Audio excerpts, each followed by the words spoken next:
Then Vishnu made war on Indra, the lord of the heavens, to induce him to teach men how to grow rice. Thus, as the principal source of life and as a gift from the gods, rice was born from the cosmic union of the divine male and female forces represented in earth and water.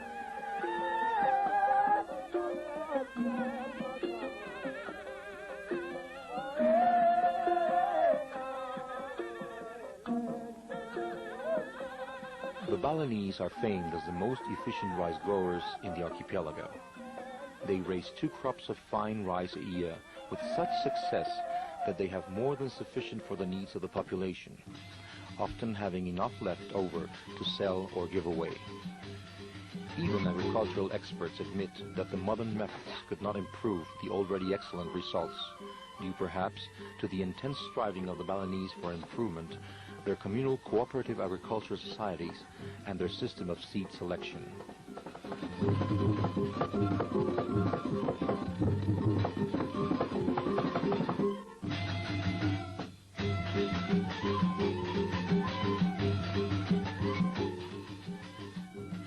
The villages are organized into close-knit boards or councils. Every married man is a member of a council and is morally and physically obliged to cooperate for the welfare of the community. A man is eagerly assisted by the council as a matter of duty. Since the world of a Balinese is his community, he is anxious to prove his worth, for his own welfare is in direct relation to his social behavior and his communal standing.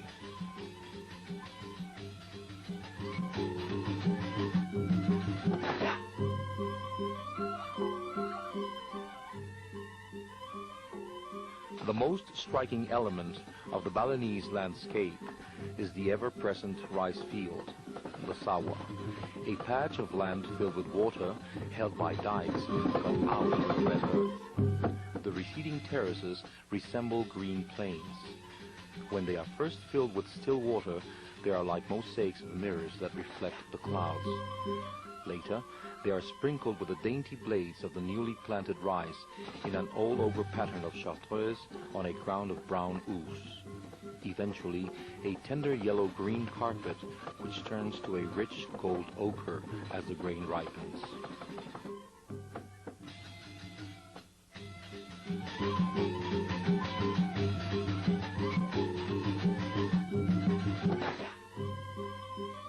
Ducks are driven in flocks to the rice fields, where they are fed on all sorts of small water animals.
It is obvious that the small landowners could not carry out alone the tremendous task of attending to the work of irrigation.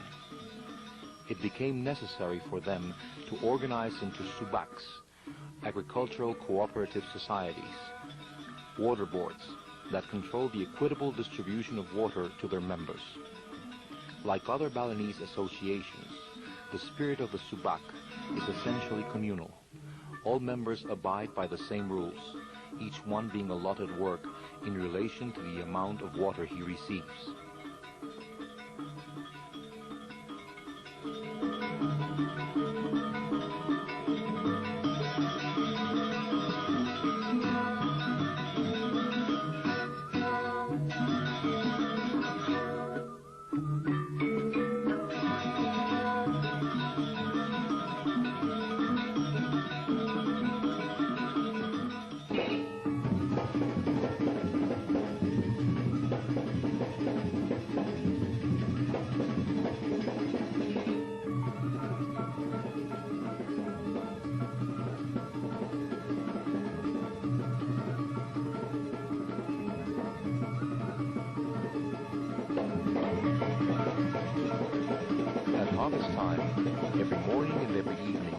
one sees the people in the streets.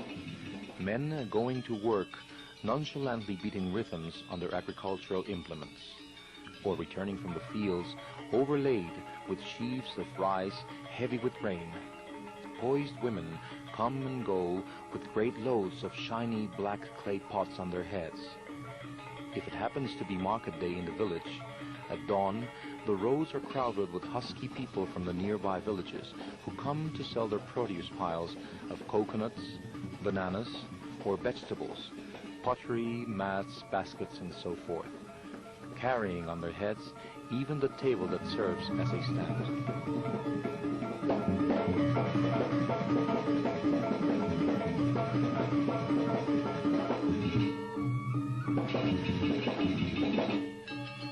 If there is a feast in the village temple, the people parade in yellow, green, and magenta silks with fantastic pyramids of fruit and flowers, offerings to the gods in a pageant that would have made Diaghilev turn green with envy.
Women are the financiers that control the market. One seldom sees men there, except for certain trades or to help carry such heavy loads as fat pigs. The market reaches its height about noon, when it is hard to walk through the crowd of semi-nude women. At that time, the animation is very great, and the market resounds with the excited bargaining. The thousand smells of coconut oil, flowers, spices, and dried fish combine to make the pungent smell so characteristic of Balinese markets. The soft browns and yellows of the women's skirts and the bright-colored sashes they wear, the graceful movements and unconscious beauty of their poses make of the market a show as interesting to watch as their luxurious and spectacular feasts. Young people meet at the market at harvest time, when everybody helps to cut the rice, at the river and so forth, but especially at the frequent village celebrations and nocturnal theatrical performances, when the boys meet their friends and make new conquests. An attraction at all festivals is the pretty daga.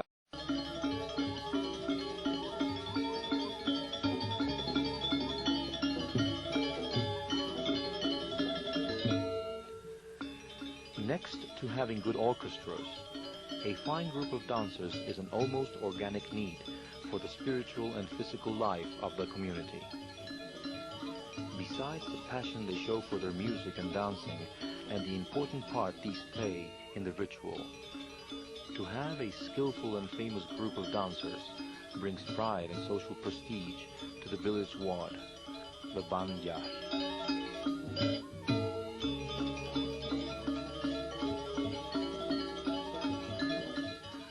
The Balinese attribute a divine origin to music and dancing. It is said that Batara Guru, the supreme teacher, invented the first instruments, and that Indra, the lord of the heavens, originated dancing when he created the incomparably beautiful Vedari, the nymphs of heaven, to dance for the pleasure of the gods.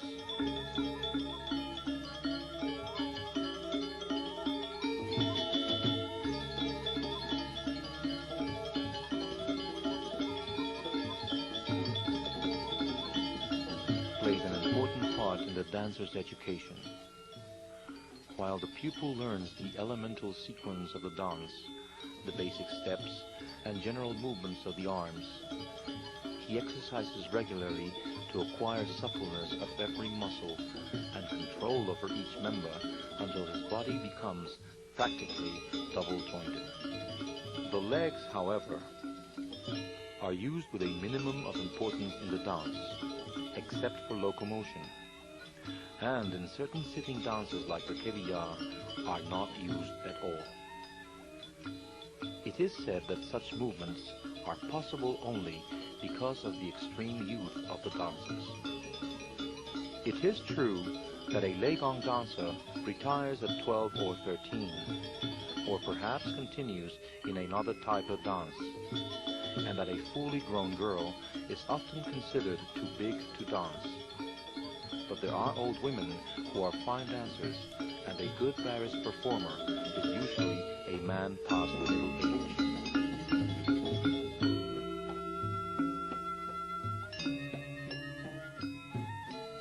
Like music, dancing has developed to a standard of technical perfection that makes of it a difficult science, requiring years of special physical training and practice. The excellence of a performer does not depend only on his skill, but also on his personality, emotional intensity, and the expressiveness of his feature. Dance and ballet cannot be considered as an art separate from the theater. In fact, the arts and the theater are so closely allied that there is no word in Balinese meaning theater. No Balinese would think of separating a show into its component parts, or, on the other hand, think a show complete that did not contain music and dancing. They divide the theater rather according to the style of the story, which in turn dictates its music and the style of its technique.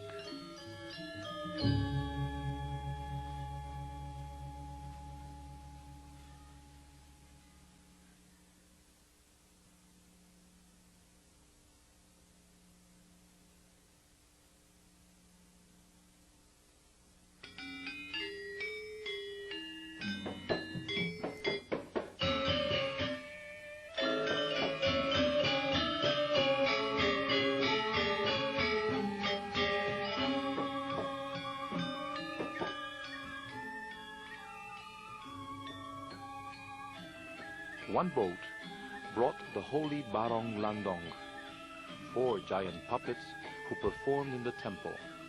They were Jerolu, a ribald old woman with a protuberant forehead, enormously distended earlobes, and deep wrinkles outlined in gold all over her white mask. A lecherous black monster with prominent teeth called Yerogede. A young prince, Manri, and his beautiful princess, Jili Towong, richly dressed in green and gold, who wore great flower headdresses over the yellow masks.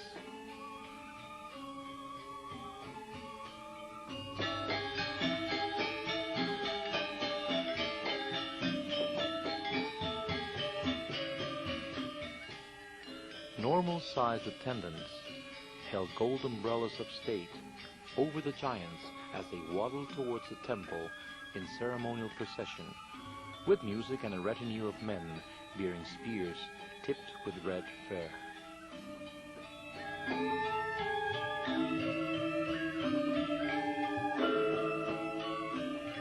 After dedicating an offering, the giants danced to the accompaniment of gongs, flutes, and drums. That old rascal, Yerogede, talked and laughed in a deep, thunderous voice, while Jerolu leaped, whooped, and yelled in a shrill falsetto, all behaving in a manner quite undignified for their holy character. Their remarks were of the sort that made my polite Balinese friends blush, especially in the episode when the prince made love to the princess.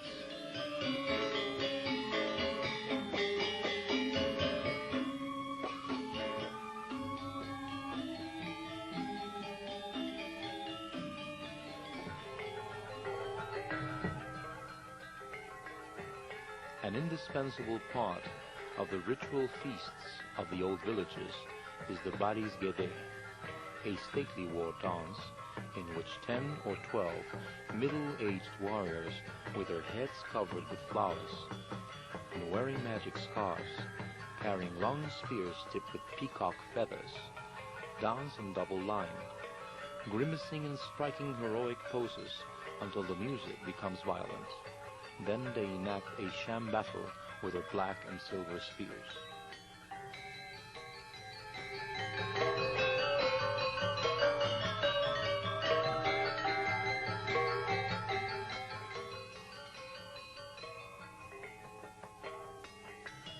No dance in the world can be more manly than the Baris. Just as the Legong is the representative feminine dance, so the Baris typifies the strong elegance of the male and is the source of material for all masculine dances. Remaining essentially a war dance, the style of the ritual Baris was later adapted to the performance of heroic plays in the Baris Pendet, in which individual dancers play the military heroes using dramatic dialogues to accompany their movement.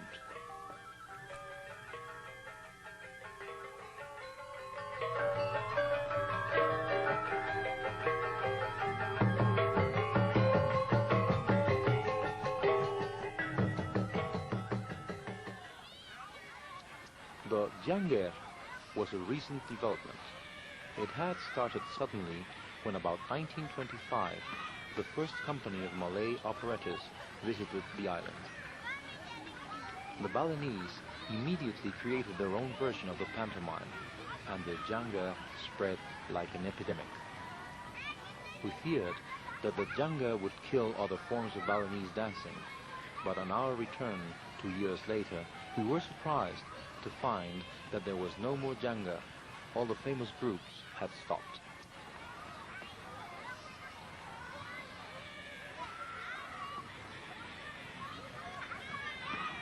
The most exhilarating show of the Balinese was dead and forgotten. Only a sleepy group remained, the Jangga, or the tourists, still avidly photographing what they called temple dancers. With the passing of the Jangga, the classical forms of theater regained popularity, and during our second visit, it was the Aja that had again become the favorite.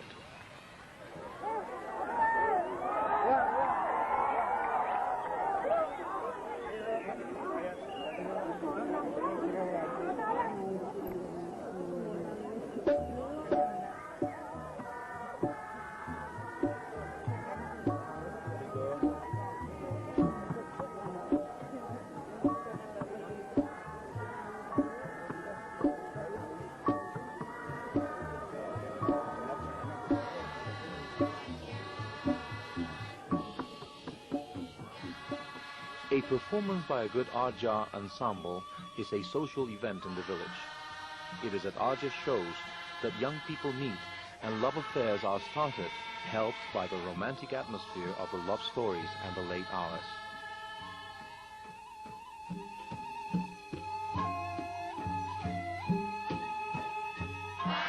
The Aja stories are